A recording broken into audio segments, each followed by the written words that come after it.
Sabia que existe uma história incrível chamada A Escada de Jacó? Essa história tem fascinado muitas pessoas ao longo dos anos. A expressão Escada de Jacó virou até um jeito comum de falar. Já virou nome de filme, de livro, de flor e até de um aparelho eletrônico. Mas de onde será que essa expressão surgiu? Tudo começou lá no livro de Gênesis, na Bíblia. Vamos conhecer a aventura de Jacó, o futuro pai da nação de Israel. Ele estava correndo do seu irmão gêmeo Esaú. Olha só, antes disso, Jacó conseguiu enganar Esaú e pegou o direito de ser o filho mais velho, aquele que recebe a bênção especial do pai. Foi só oferecer uma sopinha para Esaú e ele caiu nessa.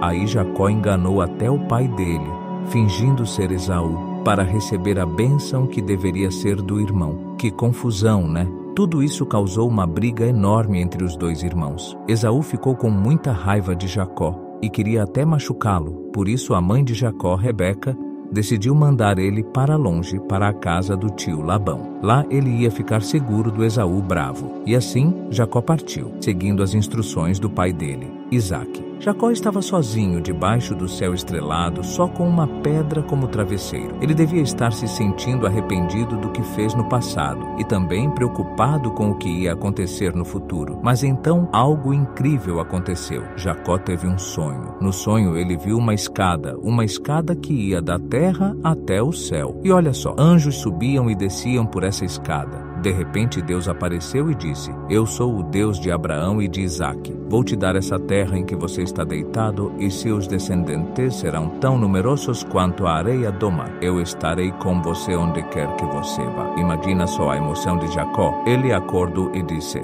Deus está aqui. E eu nem sabia. Jacó ficou com medo, mas também ficou impressionado. Ele sabia que aquele lugar era especial, como uma porta para o céu. Jacó pegou a pedra que tinha usado como travesseiro, a colocou de pé e a ungiu com óleo. Ele chamou aquele lugar de Betel, que quer dizer casa de Deus. Jacó fez uma promessa para Deus. Ele disse: Se você estiver comigo cuidando de mim, me dando comida e roupa, e me trouxer de volta em segurança para a casa do meu pai, então você será o meu Deus. E essa pedra que coloquei aqui vai ser um lugar especial onde vou lembrar de você. Jacó também prometeu dar uma parte do que ganhasse como agradecimento. E esse encontro com Deus de Jacó é parecido com o que aconteceu com Abraão, lá no livro de Gênesis 15. É interessante notar que Jacó tinha quase a mesma idade que Abraão quando Deus pediu para ele deixar sua casa e viajar para uma terra nova. A escada que Jacó viu não era exatamente uma escada como conhecemos, mas mais como uma espécie de rampa ou escadaria. Era como se fosse uma montanha construída contra a parede de uma cidade. Jacó não apenas teve uma visão de Deus, mas também recebeu uma mensagem de Deus. Deus confirmou a promessa feita a Abraão e Isaque, que os descendentes de Jacó seriam numerosos como a poeira da terra, e que todas as nações da terra seriam abençoadas por meio dele. Quando Jacó acordou, ele sabia exatamente o que havia acontecido. Ele pensou: com certeza o Senhor está neste lugar e eu nem sabia. O lugar continuava sendo o deserto, com uma pedra como travesseiro, mas Deus tinha aparecido ali. Ele apareceu para Jacó em sua fraqueza e cansaço, porque Deus queria que Jacó se rendesse totalmente a ele. O encontro com Deus deixou Jacó com medo, mas não do seu irmão Esaú. Ele estava com medo do Deus verdadeiro. Esse medo maior expulsou o medo menor. Deus havia vencido o poder de Esaú com o seu próprio poder. Jacó havia adormecido em um lugar qualquer, mas acordou em um lugar santo. Ele chamou o lugar de Betel, que significa casa de Deus. Jacó transformou a pedra que usara como travesseiro em um altar especial, consagrando-a com óleo. Ele reconheceu o sobrenatural agindo naquela natureza áspera e transformou o que era um lugar escuro em um espaço sagrado. Mesmo depois de tudo o que Jacó tinha feito, Deus queria que ele entendesse que, apesar de ser o herdeiro escolhido por Deus para cumprir as promessas feitas a Abraão, tudo estava sob o controle de Deus, não de Jacó. Passou um tempo até Jacó entender essa verdade completamente. Esse encontro com Deus foi como um clique. em sua visão espiritual.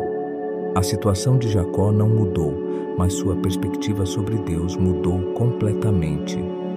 A cidade pagã de Luz se tornou Betel, a casa de Deus. O filho de carpinteiro que viveu e foi desprezado em Nazaré era realmente o Filho de Deus e o Rei de Israel. Nos céus, naquele dia, o favor de Deus repousaria sobre o rei enquanto ele reina, tendo Jerusalém como sua capital. Natanael provavelmente estava meditando na história da escada de Jacó, com seus anjos subindo e descendo. Essa escada é uma imagem do próprio Senhor Jesus Cristo, a única ligação com o céu. Os anjos de Deus subiriam e desceriam sobre o Filho do Homem.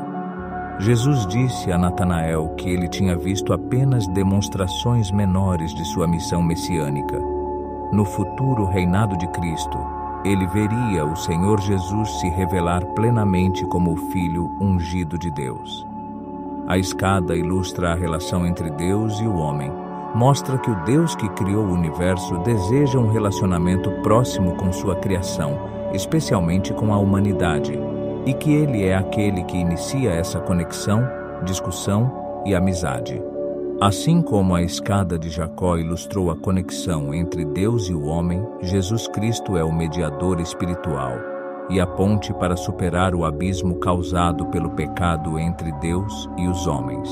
E por essa causa, Ele é o mediador do Novo Testamento, para que, pela morte para a redenção das transgressões que havia debaixo do Primeiro Testamento, os chamados recebessem a promessa da herança eterna. Hebreus 9:15. Jesus Cristo iniciaria uma nova aliança espiritual disponível a todos, trocando nossos pecados por sua justiça, permitindo-nos conhecer a Deus e desfrutar da relação íntima que Ele sempre quis. Jesus era, de fato, o Filho de Deus, como até mesmo o soldado romano na cruz declarou.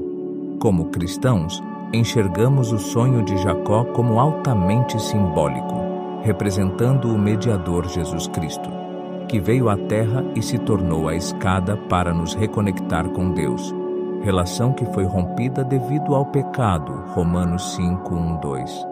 Portanto, visto que fomos justificados pela fé, tenhamos paz com Deus, por nosso Senhor Jesus Cristo, por intermédio de quem obtivemos igualmente acesso, pela fé, a esta graça na qual estamos firmes, e gloriemo-nos na esperança da glória de Deus. Jesus Cristo era nosso ideal escada de Jacó, que veio à terra da linhagem de Jacó para nos resgatar por meio das provisões de Deus, para que possamos viver no céu pela eternidade. A reação de Jacó a essa visão sugere que ele possa ter se tornado um verdadeiro crente nessa ocasião. Seu sonho enfatiza a graça iniciadora de Deus, não porque ele fosse justo, mas por causa do chamado e fidelidade de Deus a Abraão. Jacó foi a terceira geração a receber as promessas da aliança abraâmica. Quando Jacó acordou, ele prometeu a Deus 1/10 de tudo o que ele criasse. Quando olhamos para os personagens em Gênesis, podemos ver paralelos com Jesus? Voltemos ao tempo em que Deus disse a Abraão para oferecer Isaque como sacrifício. Ele foi direcionado a uma montanha específica conhecida como Moriá. Anos depois, essa mesma montanha ficou conhecida como Gólgota, o lugar onde Deus sacrificou seu único filho. Adão e Eva, no meio de sua punição, receberam uma promessa em Gênesis 3. Deus disse à serpente que o descendente da mulher esmagaria a cabeça da serpente, assim como a serpente esmagaria o calcanhar do descendente. Um calcanhar ferido não é fatal, mas uma cabeça esmagada é. Essa foi a primeira promessa de que Deus um dia derrotaria fatalmente Satanás. Agora sabemos quem prendeu o homem forte e saqueou seus bens.